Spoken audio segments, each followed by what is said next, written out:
السوشيال ميديا كلها بقت عبارة عن ترندات وحاجات غريبة، ومعظم الناس دلوقتي بقوا من صناع المحتوى وبيطلعوا واحدة واحدة لحد ما يتشهروا. ولكن هل ممكن حد يقتل حد بسبب الشهرة؟ كل التفاصيل دي هنعرفها في قصة النهاردة، فصل على النبي كده في قلبك ويلا بينا نبدأ الفيديو.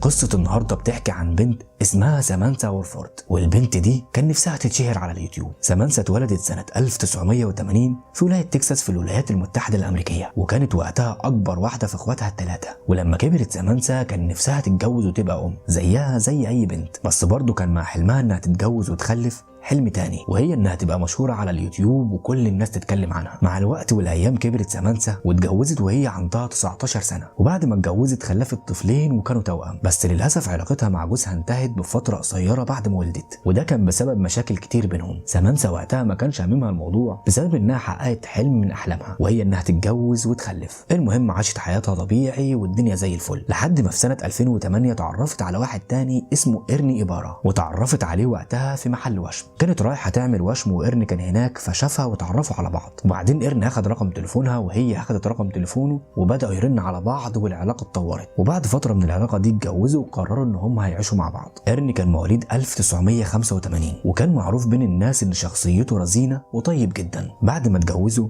إيرني قرر ان هو يربط عيال سامانثا بيه لاخر العمر، وقال طول ما انا بربيهم وهم لسه صغيرين فانا هديلهم اسمي وهيبقوا عيالي. وطبعا وقتها إيرني عمل كده علشان ابوهم الاولاني اللي كان متجوز سامانثا ما اعترفش بيهم انهم اولاده ولا حتى ادالهم اسمه. وبعد مرور سنتين من جواز إيرني وسامانثا، فجأة سامانثا افتكرت حلمها التاني وهي انها تبقى مشهورة، وفي 2010 قررت انها تحقق حلمها. راحت سامانثا فتحت اللابتوب بتاعها وعملت قناة على اليوتيوب. كانت بتتكلم في القناة دي عن مواضيع تافهة، وساعات تصور بيتها وساعات تصور عيالها، يعني داخله على اليوتيوب بدون هدف. وده كان سبب ان الناس ما كانتش متفاعلة على قناتها. طبعا القنوات الامريكيه وقتها كانت بتعمل فيديوهات عظيمه، مش زي سامانثا كل ما يجي في دماغها انها تصور فيديو تفتح الكاميرا وتصور اي حاجه والسلام. المهم بعد سنه من محاولاتها على اليوتيوب انها تنجح، اكتشفت انها حامل، وبعد ما ولدت بفتره رجعت لليوتيوب تاني، بس المره دي بقى قالت طول ما التفاعل قليل انا هصور اطفالي كل يوم وانزلهم على القناه. طبعا إيرني جوزها كان رافض اللي بتعمله ده تماما، ويقول لها ما تصوريش اطفالنا ولا حتى البيت وتنزليهم على اليوتيوب. وكان موضوع تنزيل الفيديوهات ده بالنسبه له حاجه بتضايقه. وفي وقت انشغال إيرني في الشغل او عدم وجوده في البيت علشان يوفر ليها ولعيالها الاحتياجات بتاعتهم، كانت سامانثا برضه بتصور اطفالها وتنزلهم على القناه. وبرضه الفيديوهات بتاعتها ما كانتش بتعدي 100 مشاهده، بس برضه كانت مصممه على ده وبتنزل فيديو كل يوم. وبسبب دماغها دي زادت المشاكل بينها وبين إيرني، وكان دايما يتخانقوا مع بعض، وكان دايما بيقول لها اللي بتعمليه ده مش هينفعك، وخلي بالك من بيتك وعيالك، او حتى شوفي لك اي شغل معايا علشان تساعديني في مصاريف البيت. إيرني وقتها قال لها كده علشان كان شايف انها فاضيه للفيديوهات بس، وهو كمان كان شغال وظيفتين،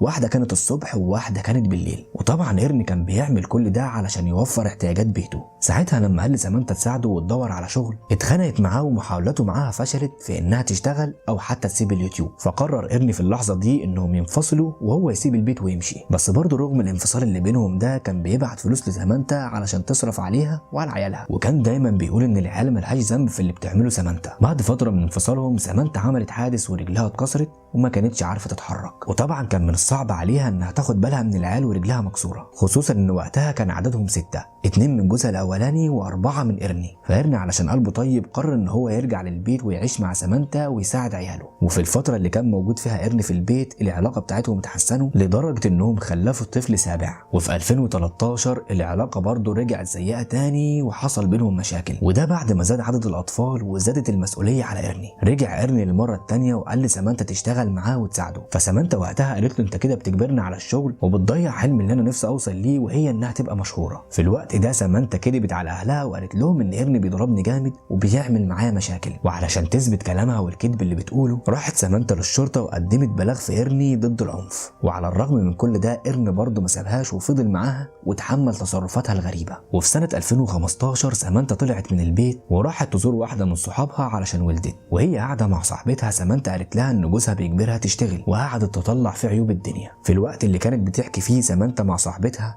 كان جوز صاحبتها قاعد معاهم، فقال لي سامانتا ايه رايك اخلصك منه واحطه في السجن بتهمه المخدرات. سامانتا وقتها قعدت تفكر وعجبتها الفكره، بس قالت له هتعمل كده ازاي؟ قال لها نلبسه التهمه ونحطه في السجن وانت تعيشي حياتك. فسامانتا وقتها وافقت بسرعه. جوز صاحبتها جاب 2 من صحابه علشان يساعدوه في الخطه دي، وفعلا اتجمعوا كلهم واتفقوا على خطه علشان يدخلوا قرن السجن. بس للاسف قبل العمليه بيوم اقترح جونسون على سامانتا انهم هيغيروا الخطه، وقال لها كده خلينا بدل ما نحطه في السجن نقتله ونتخلص منه للابد. وافقت سامانتا وقتها وقالت لهم انا هخلي لكم باب البيت مفتوح علشان تدخلوا وتتخلصوا منه بسرعه وبعدها تمشي. وتاني يوم فعلا نفذوا العمليه، وبعد ما خلصوا العمليه وقتلوا إرني اتصلت ساعتها سامانتا بامها وقعدت تبكي علشان محدش يشك فيها، وقالت لها ان في ناس مقنعين دخلوا البيت خلصوا على إرني واخدوه معاهم. سامانتا وقتها مثلت الدور بالظبط، وعلشان ام سامانتا عايشه في منطقه بعيده والوقت كان متاخر رنت على اختها اللي هي خالة سامانتا علشان تروح تساعد سامانتا بسرعه. وفعلا خالتها راحت بسرعه، واول ما وصلت لقيت الباب مفتوح ومفيش حتى خدش في الباب. بعدها دخلت شافت سامانتا قاعده على الارض ومربوطه بشريط في ايديها، وعيالها وقتها كان كلهم موجودين ونايمين معاها في نفس الاوضه. خالة سامانتا